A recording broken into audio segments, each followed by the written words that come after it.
from the body and the matter. Meaning, a body is not a soul, a spirit is not the matter. People confuse it and they become afraid of death. But people who have truly understood it, this is known as the knowledge of self-realization, and they use this knowledge to attain moksha or liberation.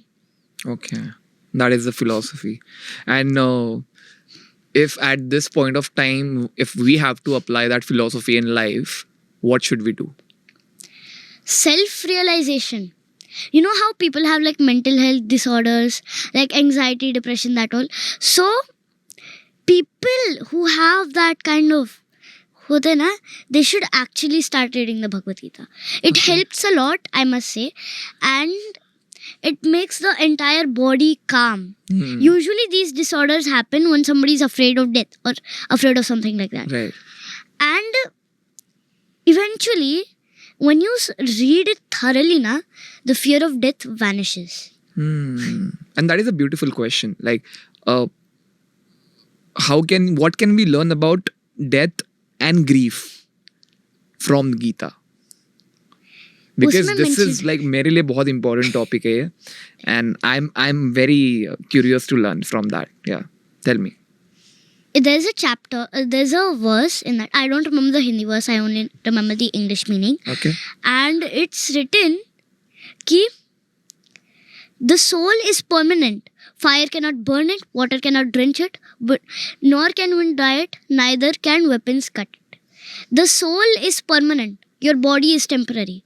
Just like how humans change garments, does the soul change bodies.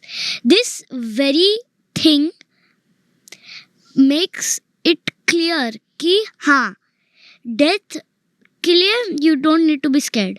Because if you believe in God, belief, like Vaishnavism is one thing for Narayan, and if you surrender your body, your mind, everything, if you surrender it, then only will you attain liberation after death, and you will become a devotee most dear to his heart.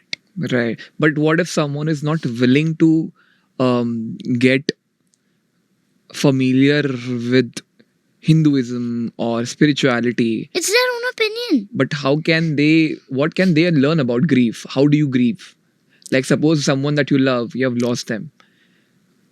What is a way for them to grieve in a way which keeps them maintained? The wise man grieves in a way controlled, and he endures that pain until the point has come where he has forgotten.